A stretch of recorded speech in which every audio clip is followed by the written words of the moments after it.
For fans of video games, 2025 was a terrible year, unless you were a fan of the big N. Nintendo dominated this year with all of the best releases, but for everyone else, it was a complete disaster. And today, we are going to look back on all of the worst games of 2025.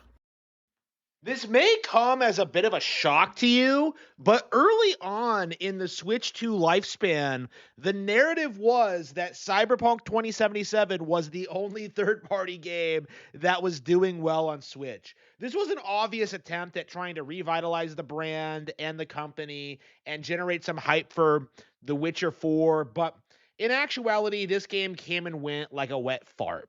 This game is 5 years old now and has still not found an audience, and if anything, has only antagonized me more over the years due to the insistence of the general gaming public that the game was somehow fixed through patches. And now that I've actually played it, I can safely say that it's not true. And of course, the cope is always going to be that it runs better on PC and that it's some phenomenal experience if you spend time with it. But in actuality, Cyberpunk 2077 is a complete joke and should be treated as such. We now know why that Deltarune took so long to come out. Toby Fox was trying to time the release with the launch of the Switch 2. He really thought that if he launched Deltarune Chapters 3 and 4 on Nintendo Switch 2 day one, that it would lead to his game being the most popular, successful early indie game on the platform. But in actuality, this thing completely faded into irrelevancy fast. Nobody talks about it. Nobody cares about it. It's not even the biggest indie game of the year. Like, it is shocking how Toby Fox's attempts at staying relevant have just consistently ended in failure. And now, a decade after release of Undertale, it is high time we start acknowledging that this guy is a complete fraud, a hack, and should be dismissed. I never want to hear about Toby Fox or Deltarune ever again. After years of being screamed at about how Doom Eternal is one of the best games of all time, it was very gratifying to me to see Doom the Dark Ages come out and just completely flop. Prior to release, fanboys were saying this was going to be one of the biggest releases of the year and this huge cultural phenomenon. And now that it's been out, it was absolutely buried by the Switch 2. So much so that I really have to wonder what Bethesda was thinking in not producing this on the platform. If this had been an early game on Switch 2, maybe it would have been talked about a little bit, the same way that Cyberpunk was. But as it stands, I'm very comfortable in saying the Doom reboot is officially over, that there's nowhere for it to go, that the developers are all out of ideas, and I never want to hear about this overrated franchise ever again. Ghost of Tsushima cultivated a reputation for being a historically accurate samurai game, and that was not and never was true. The game was always woke, and it's very interesting to see just how quickly the sequel dropped the ball. Nobody talks about this game, nobody cares about it, nobody's saying this is one of the best games of the year. This was a complete misstep from Sucker Punch, and very well may have killed off the narrative that they cultivated with the original Ghost of Tsushima. Now, there are a lot of problems with this game, not the least of which is that they replaced the very popular protagonist of the original. But the long and short of it is, this was PlayStation's last shot at putting out a high quality exclusive, and they completely dropped the ball. This is an interesting release for me because I hated the original Hades. I was very quick to call it overrated. It felt like one of those corporate indie games that the industry just rallies behind for whatever reason, probably because someone on the dev team is sleeping with them. This was really interesting to see because the original Hades is one of the most overrated indie games ever produced, and the sequel was very, very much hyped. It was supposed to be just as good, if not better, and now that it's actually out, nobody cares. And this really is an interesting example of what like to call indie sophomore sequel syndrome, because every time an indie developer tries to put out a sequel to their hit game, it always misses, like every single time. It's a really interesting phenomenon.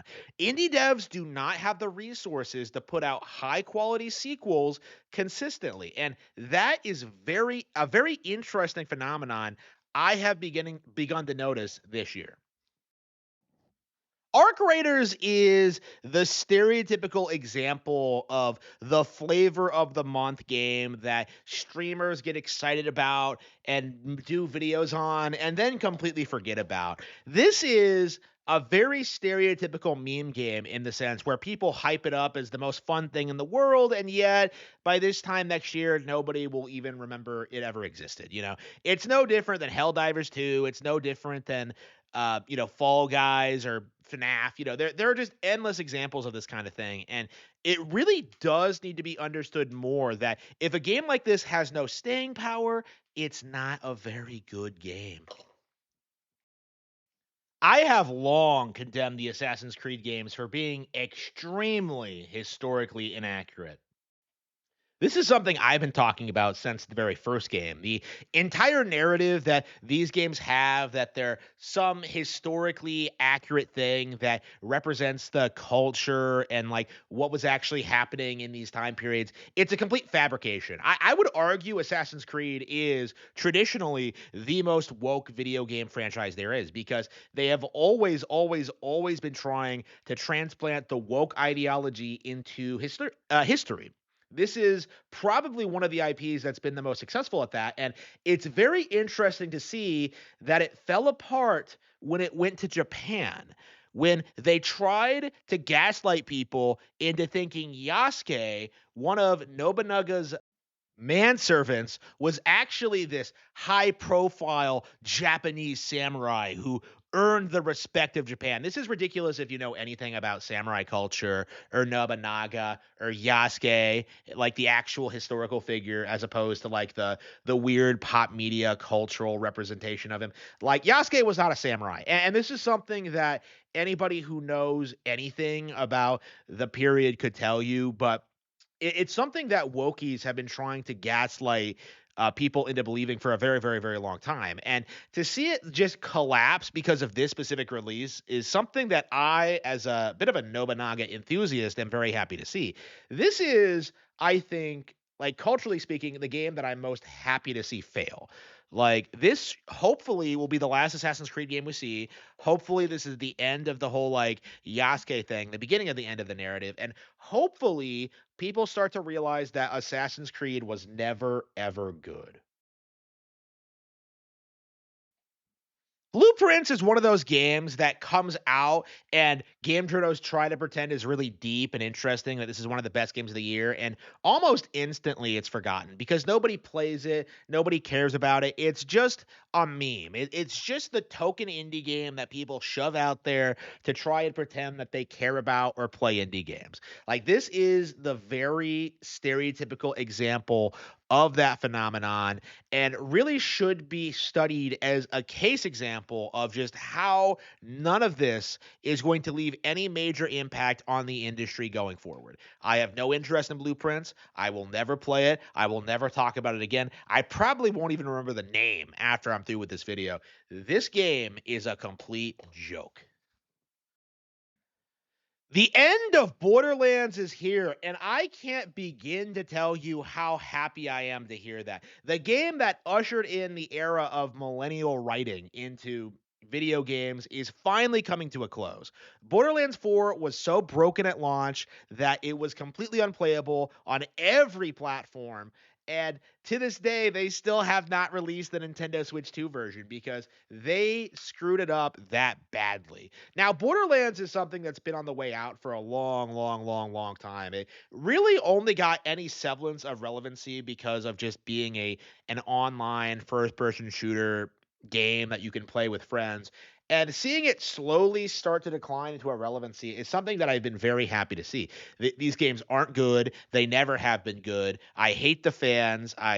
They've never been funny. Anthony Birch will never ever own a Wii U. This game is a complete joke. In a year filled with a bunch of astroturfed irrelevant games, I don't know if anything is as astroturfed as Expedition 33 Claire Obscure. This game has been shoved everywhere down our throats on Twitter, on social media, gaming magazines. They tried to say this is the best JRPG ever made, even though it's not a JRPG. It was made in France. So there's definitely been this weird push to try and legitimize Western RPGs again. We saw something similar with Baldur's Gate 3, where there was this huge blitz of people trying to say it was this like all-time classic and one of the best games ever made. And now a couple of years later, nobody even remembers it. And Claire Obscure seems like it's even more irrelevant. Nobody talks about it. Nobody cares. This is a really blatant example, I think, of how the Western video game world has this major contempt for the far superior Japanese RPG games. Because looking at this, I can name dozens of examples of RPGs that look better than this, that play better than this, that have better stories than this, and yet we're supposed to believe that this is one of the best games released this year. No. Like, I don't think it's a coincidence that the people who are hyping this up, people like Darkside Phil, people like Maximilian Dude, are people who are not known for playing RPGs. This is an AstroTurf game that's being sold to you by viral marketers, and it should be rejected for that reason.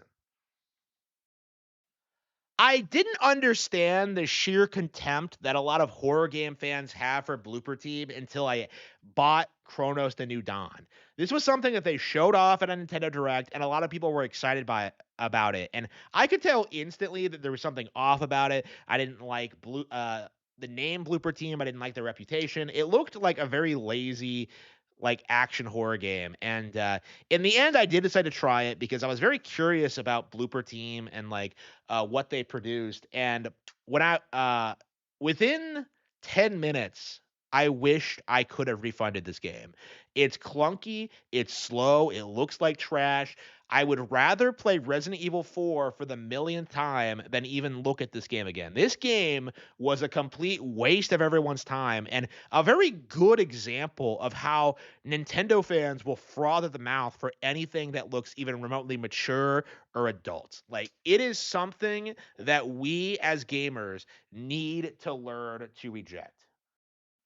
Imagine making a sequel so terrible that I am no longer a fan of the original. Hollow Knight Silksong was a massive disappointment with this empty open world, with this incredibly padded out story, with this worthless second act, with nothing to do outside of boss fights. Silksong is a very good example of just how follow-ups to beloved indie games have a tendency to drop the ball.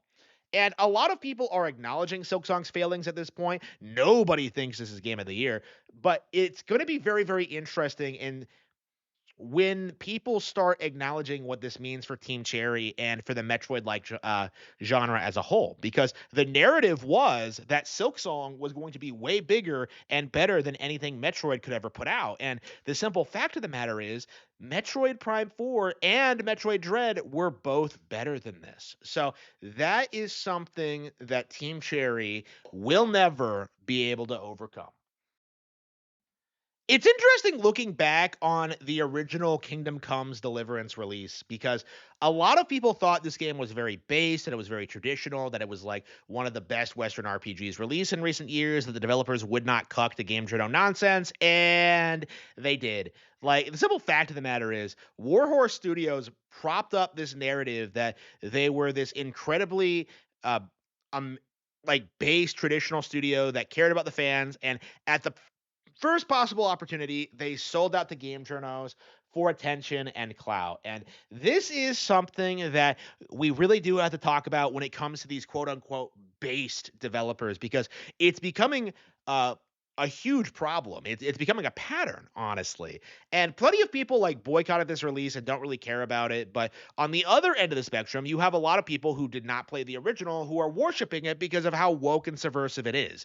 Unlike Ghost of Yotei, this game got a certain amount of notoriety for that reason. And it's something that I think fans need to speak out against. It's very frustrating every single year to have to deal with some kind of new Marvel release that's supposed to be some big driver for PlayStation and PC games. Every single year we have to deal with people screaming about how Marvel is going to take over the scene and how it's going to be this huge deal and how the MCU is the biggest thing in fiction, man. And in actuality, like, Marvel is a dying brand. It's never coming back. It's just some played out thing that only appeals to man children. And it is very, very interesting to kind of see, like, the end results of that for the video games, because I was told that Marvel Rivals was going to be this huge cultural phenomenon, and within weeks it felt like this thing was almost completely forgotten about. So with that being said, I'm very curious, like, what the future for Marvel is going to hold, because we're going to keep seeing this happen over and over and over again. People are going to hype up Marvel just because it's Marvel, and it really needs to be understood that this isn't the way to get excited about video games. Marvel Rivals was never going to be competitive with Splatoon. It was never going to be competitive with, like, the other online Nintendo games. Like, why would I ever care about this knockoff comic book brand? Well, the feline is out of the bag now. After screwing over Nintendo, betraying them by putting Monster Hunter World on PlayStation first, Capcom has now put out the real sequel to Monster Hunter World, Monster Hunter Wild, and it is a complete and unprecedented disaster. Nobody likes it, nobody plays it, and after years of building up the PC releases of their games, of being their primary platform after PlayStation and Xbox started failing, the PC version doesn't even play properly. Like, it is completely broken. After all that posturing, all that hype, all that insistence that moving away from Nintendo consoles would be good for the brand, Capcom has immediately dropped the ball. Not with a minor spin-off release, but with the premier Monster Hunter game of the generation. They are not going to be able to put out a sequel to this for at least another 6 years. Like, they are going to struggle regaining fan favor after this. This very well may be the beginning of the end of the Monster Hunter license. And considering this is the only thing Capcom owns that does well, that does numbers, this could be dire news for Capcom indeed. This is something that I am ecstatic to see and want to see more of from other companies. Japan has fallen. Imagine producing a Silent Hill game that's entirely about feminism. I don't want to get married. That's scary. Let's make a horror game about it. Like, talk about unbearably cringe. Okay, this is something that people really should be making fun of more in the community. I'm kind of shocked that Silent Hill F isn't, like, this wildly hated thing, but I definitely am. I definitely have noticed that it's fallen off the radar and has become irrelevant. But the simple fact of the matter is that this isn't Silent Hill. It doesn't play like Silent Hill. It isn't presented like a Silent Hill game. Like, so why is it called Silent Hill? And, like, the actual story of what's actually in the game is cringy and unbearable, and is something that gamers really need to learn to have a lot of contempt for. And there definitely are people who are speaking out against this, but at the same time, we're seeing a lot of people, especially women, eat this nonsense up. And it is something that we really should be speaking out against. Like, this should never have been allowed to be made. Hey guys, remember when Sonic Racing Crossworlds was supposed to outsell Mario Kart World? Remember when Nintendo was gonna fail because of Sonic Racing Crossworlds coming out, even though this was also launching on Nintendo consoles? Like, there was no scenario in which this beat out Mario Kart. Like, absolutely zero chance. And yet we were told, screamed at for months, that this game was bigger and better than Mario Kart. And when that narrative inevitably collapsed by the embarrassing sales numbers, people backtracked and tried to tell you that, like, well, why are you so mad, bro? Like we didn't. Why are you coming after us? Because you spent the past 6 months hyping up something that turned out to be a complete nothing burger.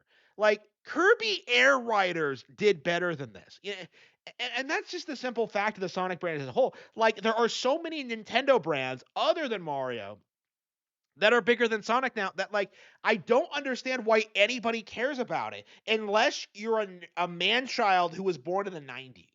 Okay? Like Sonic is so unbearably cringe. I don't want to hear about it again. It's over. Like that's just kind of my feeling about it looking at like this brand and this racetrack and the community. Like Sonic's over. Okay, like this is just it for me. Like, I never want to hear about a Sonic game again. I don't want to see it. I don't want to hear about the character. Like, nothing Sonic has ever been involved with is good. And Sega fans really need to wrap their minds around this and just accept the fact that Sonic is irrelevant and go back and play Mario Kart and Kirby Air Riders with the rest of us. It's a video game about riders. I swear, one of the cringiest things the Game Awards tried to pull was pretending that It Takes Two and this were independent productions, when in actuality, they are produced by EA. They are the poster child for everything wrong in the independent scene, where the term has been co opted by corporations to try and sell you on like weird, quirky, chungus games like this. You know, that's just the grim reality of it is that a lot of the games you think are independent that are produced by like two or three people actually have entire teams and publishers behind them. And this is a very good example of that. Like It Takes Two was cringe to begin with, but this game seems to have no redeeming qualities whatsoever, and of course is about writers. Nobody wants to read about writers. I have a massive hate boner for the Danganronpa guys. These guys have done absolutely nothing good in their entire careers, and yet they keep putting out more stuff because people keep eating up their grimdark anime like bullshit. It is absurd how many of these games have come out and how they keep trying to innovate and do new and different things, and yet how they failed every turn because these guys are fundamentally hacks. I don't understand why they keep trying to produce story driven games when their writers are bottom of the barrel trash. Like I hate the people who write these games. And you also have the fact of the matter is that like there was some weird casting decisions, like you have a man playing a female character. Like things like that just make me feel as if like this game was a hard skip. Like for me, like the instant in the demo where I saw the Undertale reference, I immediately uninstalled and never thought about it again. This game is complete slop. Fallout New Vegas sucks, and Obsidian have never produced anything of value in their entire careers. Now that we got that out of the way, it is amazing to see how quickly the Outer Worlds have fallen off. What was supposed to be a great reboot of the Fallout IP, but in space, made by the real developers, has devolved into an IP that basically nobody cares about. The original was a disaster, and the follow up is so irrelevant that I think a lot of people don't even know this thing came out. Like I had to double check the dates because I really didn't think it was this thing was available. Like the narrative that was supposed to be that this was going to be a glorious new return to New Vegas, that this was going to be a 10 out of 10 game made by 10 out of 10 developers, but in actuality, Obsidian fanboys can't seem to come to terms with the fact that their developer is washed and that they will never again put out anything relevant in any way, shape, or form. I hope you like Bethesda RPGs because that is all you're going to be playing in the future. Vampire the Masquerade Bloodlines was something that PC fanboys love to prop up as an example of just how mature and sophisticated PC games were compared to consoles. This was supposed to be a game that was genre defining, that was the best of its kind, that was a phenomenon when it came to RPG players, and you had to wait 25 years for a mid sequel. Ha! This to me is super gratifying because I have heard so many people hype up this game over the past several years, and to see it just completely implode this way is just a sign of what's to come. You are going to see the same thing happen with Half-Life 3. You're going to see the same thing happen with The Elder Scrolls 6. You're going to see the same thing happen with Grand Theft Auto 6, where these hotly anticipated sequels that are supposed to save the video game industry come and go and leave no impact whatsoever. Vampire the Masquerade Bloodlines 2 is a complete disaster and is a stellar example of just how lousy 2025 actually was.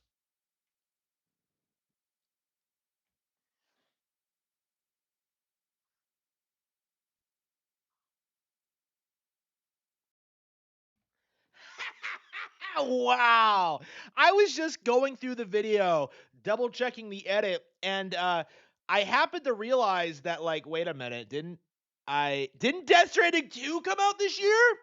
Like, I completely forgot. This is a game that's nominated for Game of the Year. This is a game that, like, released this year. This is something, a new game from Hideo Kojima, and I completely forgot about it because Hideo Kojima is a hack. His boyfriend Jeff Keighley can't sell the game, and this is something that not a single person talked about or cares for at all.